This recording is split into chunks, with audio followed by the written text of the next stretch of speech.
Hi, everybody. I'm David Cohen, the CEO of Fluence, and you're watching another episode of Fluence Unfiltered.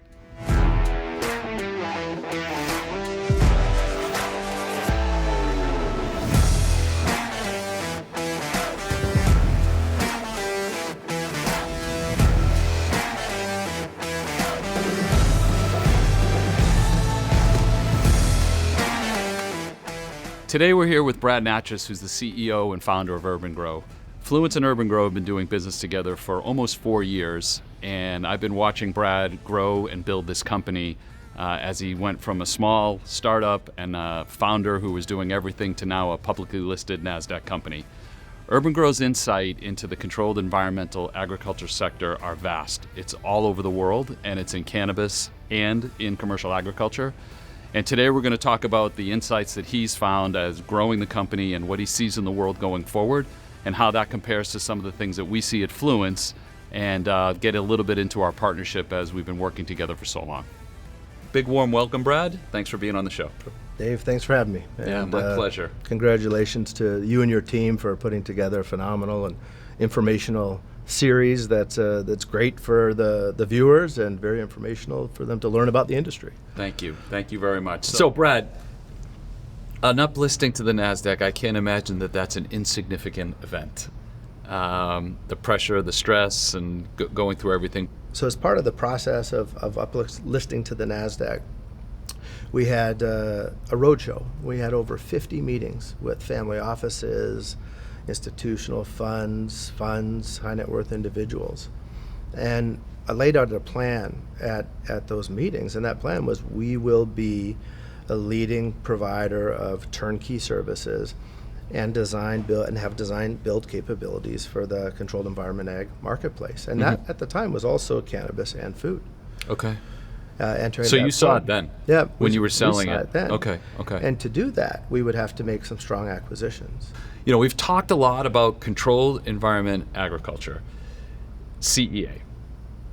Give me a quick overview in your mind. What does that mean? What is CEA? It's simply growing crops, any type of crop, in a controlled, enclosed environment. Whether it's a greenhouse, whether it's an indoor facility, it's a facility where you can completely control all of the inputs coming into the facility. It decreases pest outbreaks. It decreases the need to utilize vast amounts of pesticides, if not eliminating them at all. You can use, especially with what's happening in Eastern Europe right now. The CEA industry is seeing overall, there's an influx of money right now into the food side of the business, both vertical farming and also greenhouse. We're seeing the same thing. And it's going to much more rapidly grow in the European market as far as from a food standpoint. That's because of what's going on. It's also, there's not as much space. What were the key driving factors for you to say, okay, let's pick up the tent and plop another location down that's really far away from everything that I can control? Well, first of all, our services model, it travels very well. You know, there's no manufacturing, there's no facilities involved. We have great partners like Fluence. So we invested. We made a decision at the board level to invest into the EMEA region, starting with Europe, and then on the food side, moving over into the Middle East. And so we've moved over some key employees, and we're looking at acquisitions in the European market. And on the cannabis side, we're really bracing for a phenomenal upside in the near future. So on the food side, we have a really strong board. And Sonia Lowe, she was the former CEO of Crop One and Sensi Ag. She joined us about 6 months ago. Great addition, phenomenal vision. She helped us form this vision of, in the next decade, there's going to be a great number of urban vertical farms that are built. So not the super multi-hectare ones like you're seeing here today, but urban vertical farms. These are smaller facilities, 30 to 50,000 square feet. They are being built in retail or food service distribution centers. They can be built in remote locations. They can be retrofit into existing buildings.